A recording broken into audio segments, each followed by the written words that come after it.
శ్రీ గణేశాయ నమః. ఓం శ్రీ సరస్వత్యై నమః. ఓం శ్రీ గురుభ్యో నమః. జై శ్రీ గురుదేవ దత్త.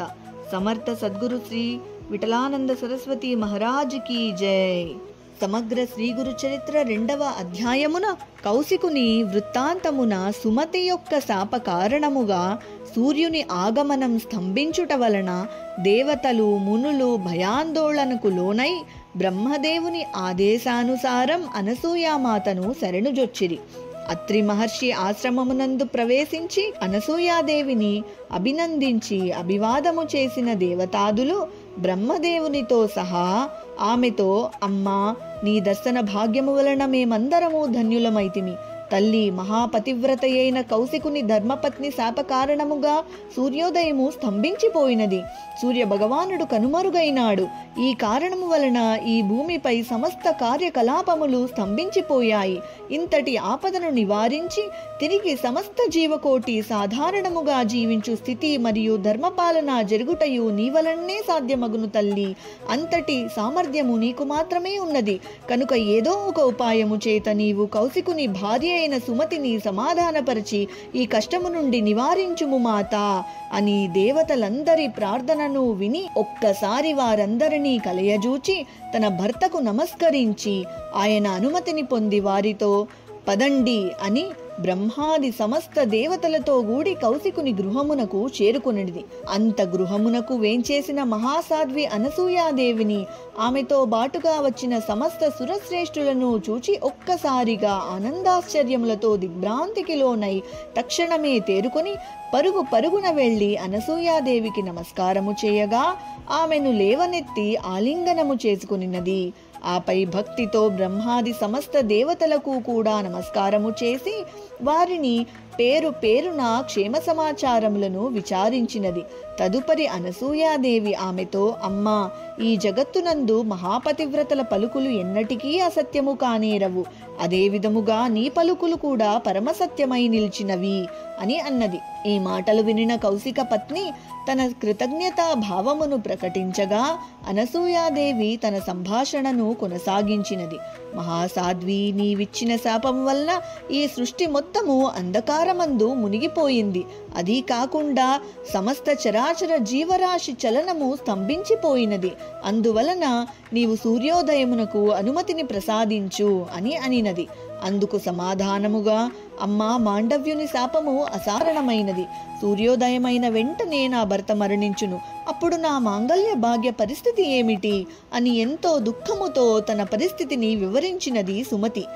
సర్వజ్ఞురాలైన మహాసాధ్వి అనసూయామాత ఆమెను సమాధానపరుస్తూ ఎన్నో విధములుగా పరిస్థితిని విశదపరిచి చివరగా ఆమె భర్తను పునర్జీవితుని గావించెదనని మాట ఇచ్చినది.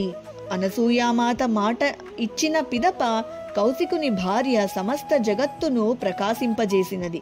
మరొక ప్రక్క కౌశికుడు తన శిరస్సు 1000 వ్రక్కలు కాగా విలవిలలాడుతుండగా అతని పంచప్రాణాలు అనంతవాయువుల్లో లీనమైపోయాయి. ఆపై అత్రి భార్య తన వాగ్దానముననుసరించి కౌశికుని పునర్జీవితునిగా చేయుటయేగాక వారిరువురు సుఖ సంతోషములతో వర్ధిల్లునట్లు ఆశీర్వదించినది. అదీగాక ఆమె కృపాదృష్టి ప్రభావము వలన అతని వ్యాధి కూడా మాయమై మంచి సౌందర్యవంతునిగా మారాడు. ఇంతయు జరిగిన పిదప సమస్త దేవతలు అనసూయాదేవిని చూచి, అమ్మా, నీకు జయము కలుగుగాక.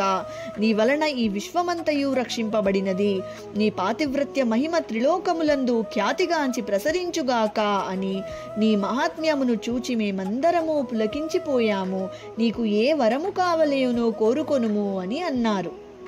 ఆమె, సురశ్రేష్ఠులారా, మీరు వరమీయదలిచిన ఎడల నా పతిభక్తి మరింత దృఢమగునట్లు మరియు త్రిమూర్తులు నా సంతానమగునట్లు వరప్రదానమును నరించండి అని కోరగా వారంతా ముక్త కంఠముతో తథాస్తు అని పలికిరి. ఆపై సమస్త దేవతలు తమ తమ నిజలోకములకు, అనసూయాదేవి తన ఆశ్రమమునకు తరలి వెళ్ళిరి. ఆ తరువాత కాలమందు త్రిమూర్తులు అనసూయ గర్భమందు బిడ్డలుగా పెరగసాగిరి. ఆమె గర్భమున దినదిన ప్రవర్ధమానముగా పెరగసాగిరి. ఈ గర్భధారణతో ఆమెకు అనేకానేకమైన విశేష అనుభవములు, శుభశకునములు, స్వప్నమందు దేవతా సాక్షాత్కారము, వారందరూ తనను ఆరాధిస్తున్నటువంటి సాకార స్వప్న అనుభవములను పొందసాగినది. ఈ విధమైన సమస్త విధ శుభ సంకేతములతో కాలము గడుచుచుండగా ఆమె మాత్రం ఏమరపాటు లేకుండా పతిసేవయందు నిమగ్నమై ఉండెడిది. ఈ విధముగా కాలము గడుచుచుండగా మార్గశిర మాస శుక్లపక్ష మృగశిర నక్షత్ర బుధవార ప్రదోష సమయమున అనసూయామాత గర్భము నుండి సర్వ శుభలక్షణ సమన్వితుడైన ఒక మగ శిశువు జన్మించినాడు. శిశువు జన్మించుచుండగనే దేవదుందుబులు మ్రోగాయి, పూలవాన కురిసినది, సమస్త ప్రకృతి పులకించినది. ఆ రోజు పూర్ణిమ శుభదినమగుట చేత భూమి అంతయు పండు వెన్నెల వ్యాపించినది. అందున మార్గశిర మాస ఆహ్లాద శీతల వాతావరణముతో సమస్త సృష్టి ఎంతో ఉల్లాసముగా ఉండి ఆనందాతిశయములతో ఓలలాడసాగినది. స్త్రీకి మాతృత్వమే శోభ. అందున ఆమె గర్భధారణ తొలి రోజుల నుండి ఒక్కొక్క నెల ఒక్కొక్క మార్పు చెందుచు తనలో ప్రాణము పోసుకొను చిన్ని పాపడి వలన అనేక రీతుల అనుభూతులను పొందుచు పంచమ సప్తమ మాసములందు అనేక సాంప్రదాయక ఆచార వ్యవహారములను పాటించుచుండగా నవమ మాసము ప్రారంభమై అనుక్షణము తన మాతృత్వపు మధురానుభూతులను చవిచూచుచు శిశువునకు జన్మనిస్తుంది. ఇంతటి మధురానుభూతులను సాక్షాత్ అనసూయామాతకు కలుగచేయుటకు గాను నిర్గుణుడు నిరాకారుడు సకల సృష్టికి మూలము అయిన పరమాత్మ తను కూడా ఒక మాతృగర్భవాస అనుభూతిని చవిచూచుటకు కాబోలు ఆమె గర్భ ప్రవేశము చేసి ఆమెకు శిశువుగా జన్మించి అటు అనసూయామాతను కోరికను కూడా తీర్చుచు తన నవావతారమును భువిపై ఆవిర్భవింపజేసినాడు. జై శ్రీ గురుదేవదత్త, జై గురుదత్త, జై గురుదత్త, జై గురుదత్త. విశేషమేమనినా ఈ పరమాత్మ తన జననముతో సమస్త వృక్షములు ఫలపుష్పాదులతో నింపి వసంత శోభను సంతరించుకొనున్నట్లు చేసినాడు. అంతలో అత్రి మహర్షి రానే వచ్చిరి. ఆయన ఎంతో ఆనందోత్సాహముతో తన బిడ్డడుని చూచుటకు వచ్చిన వెంటనే అచ్చట మగబిడ్డ స్థానమందు ఒక అద్భుతమైన విచిత్రమైన దృశ్యం గోచరించినది. ఆ శిశువు వెంటనే త్రిమూర్తి రూపముతో దర్శనమిచ్చుటయేగాక 6 హస్తములు, కమండలము, త్రిశూలము, ఢమరకుము, దానితో బాటు శిఖయందు జడ, మరల నుదుటిపై విభూతి, మెడలో రుద్రాక్షలు, ఈ విధముగా శంఖ చక్రములతో అభయహస్తములతో దర్శనమైనట్లయినది. ఈ పుణ్య దంపతులు చేతులు జోడించి, మేము చాలా అదృష్టవంతులము, సృష్టి స్థితి లయలకు కారణమైన పరమాత్మ మా వంటి వారి గర్భమున జన్మించుటచే మా జన్మ ధన్యమైనది. ఇచ్చట గమనించవలసినదేమనగా అనసూయామాత గర్భమందు 3 మూర్తులు ఆమె సంతానముగా పెరిగినను వెలికి వచ్చినది ఏకరూప శిశువు మాత్రమే.